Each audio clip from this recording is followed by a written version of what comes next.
శ్రమలచే కొట్టబడుచున్నావా? ఒకప్పుడు బానిసలము కాదు, స్వతంత్రులమే. కారణాలేమిటో తెలీదు కాని అనేక సంవత్సరముల నుండి ఈ కఠిన దాసత్వాన్ని భరించలేకుండా ఉన్నాము అని మొట్రపెట్టారు ఇశ్రాయేలీలు తమ పితరుల దేవుడైన యెహోవాకి. దేవుడు వారి కష్టాన్ని చూశారు, వారి ప్రార్థనను అంగీకరించారు. దేవుడే వారి నిమిత్తం దిగివచ్చారు. నేను ఐగుప్తులోనున్న నా ప్రజల బాధను నిశ్చయముగా చూచితిని. వారు పెట్టిన మొరను వింటిని. వారి దుఃఖములు నాకు తెలిసేయున్నవి. వారిని విడిపించుటకును వారిని నడిపించుటకును దిగివచ్చియున్నాను. నిర్గమ 3:7-8. బాల్యదినములందే చేరలోకి కొనిపోబడ్డారు. తల్లిదండ్రులు నేర్పించిన మాదిరిని నిజ దేవుణ్ణి విడిచిపెట్టలేకపోయారు. అగ్నిగుండములో, సింహాల బోనులో వేయబడ్డారు. షద్రకును, మేషాకును, అబేద్నెగో మరియు దానియేలు. దేవుడు వారి విశ్వాసాన్ని, తద్వారా వారికి వచ్చిన పరీక్షను చూశారు. అందుకే వారి నిమిత్తం దేవుడే తన దూతను పంపించి వారిని రక్షించారు. ఆయన తన దూతనంపి తన్నాశ్రయించిన దాసులను రక్షించెను. ఆయన తన దూతనంపించి సింహములు ఏ హానియూ చేయకుండా వాటి నోళ్లు మూయించెను. దాని 3:28-6:22.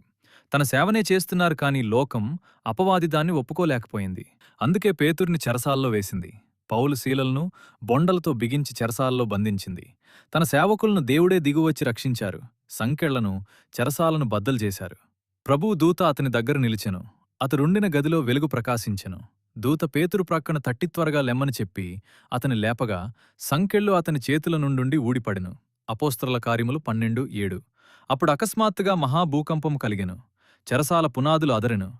వెంటనే తలుపులన్నీయూ తెరుచుకునెను. అందరి బంధకములు ఊడెను. అపోస్తలుల 16:26. ఈరోజు నీ ఉన్న స్థితిని బట్టి ఏమిటి నాకు ఈ శిక్ష? ఎందుకు చెరసాల వంటి సమస్యలు, ఖైదు వంటి బ్రతుకు ఎందుకు నాకు అని చింతిస్తున్నావా? ఆనాడు ఇశ్రాయేలీల మొట్టను విన్న దేవుడు ఈనాడు నీ రోదనను ఆలకించారు అని మరిచిపోకు. ఆనాడు సింహాల బోనులో, అగ్నిగుండములో తోడున్న దేవుడు ఈనాడు నీకూడా తోడయున్నారు అని మరిచిపోకు. చెరసాలకు దిగివచ్చిన దేవుడు నీవు కలిగి ఉన్న బంధకాలను విడిపించగల సమర్థుడు అని మరువకు. మన దేవుడు శ్రమలలో ఉన్న తనవారిని మర్చిపోయేవాడు కాదు. యెహోవా దరిద్రుల ఆలకించువాడు. ఖైదులో నుంచబడిన తన వారిని ఆయన తృణీకరించువాడు కాడు. కీర్తనలు 69:33. శ్రమలలో ఉన్నాము, సహాయము కోరుతామేమో అని మన ఆప్తులు ముఖం తిప్పుకునేవారు కావచ్చు. మన స్నేహితులు మనల్ని విడిచిపెట్టచ్చు.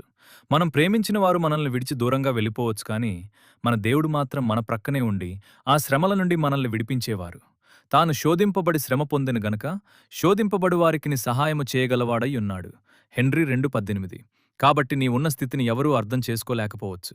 నీకు సహాయం చేసేవారు, విడిపించేవారు, అర్థం చేసుకునేవారు ఎవరూ లేకపోవచ్చు. కానీ నిన్ను సృజించిన, నీ కోరకు ప్రాణం పెట్టిన దేవుడు నీతో కూడా ఉన్నారు. ఆయన తన ప్రజల కన్నీటిని తుడిచేవారు అని